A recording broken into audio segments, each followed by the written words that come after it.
Salut les gros fragiles qui aiment les mecs qui changent de couleur de cheveux. Je sais pas pour vous mais moi je déborde d'énergie. Aujourd'hui on va s'occuper d'un entraînement de vrai guerrier. Je veux parler de l'entraînement de Vegeta. C'est parti, lance le générique ou je te casse la gueule.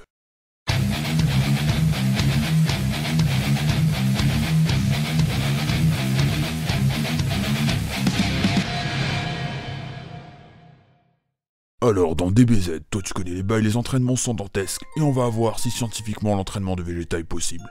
Quelle force sont en présence? Parce que ouais, j'ai un cerveau et des muscles. Tout d'abord, tout être vivant sur cette planète subit une force d'attraction vers le bas qui est la gravité. Le principe de l'entraînement de Vegeta est d'utiliser la gravité pour augmenter sa puissance, sa force musculaire, ainsi que sa densité osseuse. Aujourd'hui, toi le néophyte, tu auras besoin de cette formule suivante. P est égal à M fois G, avec P en newton, M en kilo, et G en mètres par seconde moins 2. G correspond à l'attraction de la Terre qui s'exerce sur un objet. Ici ce sera la planète Terre avec 9,8066 mètres par seconde moins 2.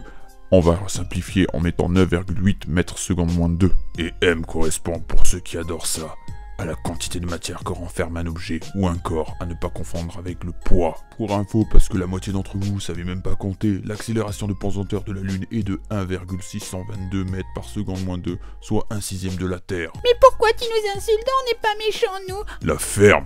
Va rejouer à ton Fortnite à la con ou ton Call of, et va t'abrutir bien devant ton FIFA. Et ne me parle pas. Si on revient sur l'accélération de pesanteur de la Lune, c'est 1/6 de la Terre. Maintenant passons à l'accélération de pesanteur du Soleil, qui est de 274 mètres par seconde moins 2, soit 28 fois la force G. En tout cas, mieux que le point G de certaines mers. Si on revient à l'entraînement de Vegeta parce que t'as cliqué dessus, parce que t'as rien d'autre à faire de ta vie, nous pouvons voir qu'il s'entraîne à 400 G. Nous allons donc calculer l'effet de cet entraînement sur son body musculeux. Les autres informations dont nous aurons besoin est la masse de Vegeta. Et oh putain, 56 kg, c'est quoi cette femmelette? C'est un poids plume.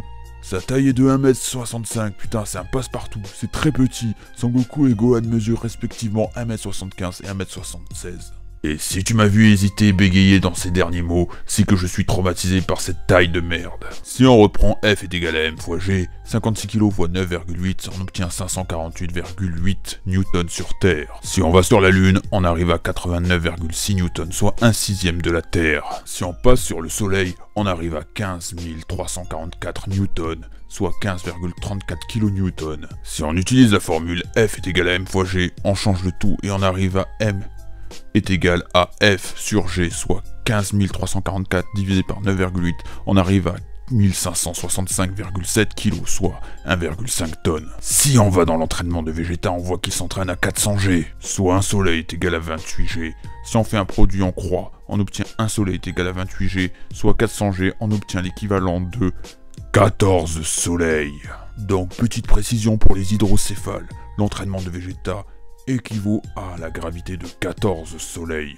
Ce qui n'est rien comparé à mon entraînement sur les trous noirs. Mais si on calcule, F est égal à 56 fois 400 fois 9,8, on obtient 219 520 newtons. Donc si on divise ce newton par 9,8, on obtient 22 400 kg, soit 22,4 tonnes. Ce qui équivaut à 4 éléphants d'Asie qui pèsent environ chacun 5,4 tonnes. Maintenant que tu sais ça, ta vie insignifiante a trouvé un sens, je l'espère. Maintenant, on va passer à autre chose parce qu'on va pas s'arrêter là. Il faut qu'il consomme une certaine quantité d'aliments pour pouvoir juste se mouvoir. Soit Vegeta 35 ans, taille 1m65 et un poids de 56 kg, il lui faut 2605 kcal par jour avec une gravité terrestre, ce qui équivaut à la quantité de calories normale pour un être humain. Pour le poids de 22,4 tonnes, on arrive à 25 670 kcal par jour. J'ai une question à vous poser pour votre intellect inférieur. Combien de newtons faut-il pour casser un os? Vous avez 5 secondes.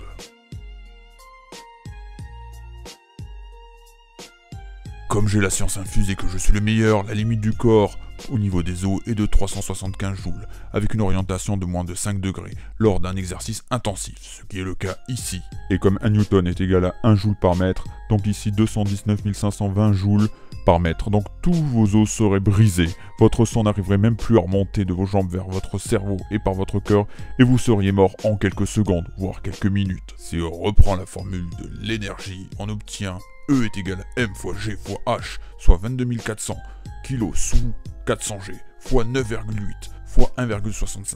On obtient l'équivalent de 362 208 joules. pour juste bouger. Si on ramène ça en calories, on obtient 86,569 kilocalories. Et si on met ça en calories, on obtient 86 570,8 calories. Soit un hamburger, 257 calories. On va prendre un Big Mac parce que c'est sûrement le seul truc que tu manges dans ta vie. C'est pour ça que toi t'as des abdos kebab. Blague de fragile à part, on pose 86 570,8 calories. Avec Y, en inconnu, on obtient l'équivalent avec ce produit en croix 2. Grâce à la magie de mon intellect surdoué, et aussi grâce aux maths, on obtient 336,85, soit 337 Big Mac pour un mouvement. C'est une catastrophe pour une diète. Après tu t'étonnes que les Saiyans bouffent un max. Donc on a vu que cet entraînement était stupide, et qu'en plus tu ne pouvais pas le réaliser parce que tu es fragile. Donc ne le faites pas chez vous, sauf si vous êtes un Saiyan. Et si c'est le cas, j'adorerais vous disséquer. Et donc, pour insulter encore plus ton intelligence, je vais te montrer un exemple d'un terrien qui aimerait copier un Saiyan. Si tu faisais ça en étant même vachement entraîné, voilà ce qui t'arriverait. Nous allons utiliser comme victime Yancha. C'est parti pour l'extrait.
Comme quoi, Yancha sera une victime, quoi qu'il arrive. Et je n'ai pas fini, j'ai un autre exemple à vous montrer, et oui, mon calcul marche dans l'animé, et ça a été doublé.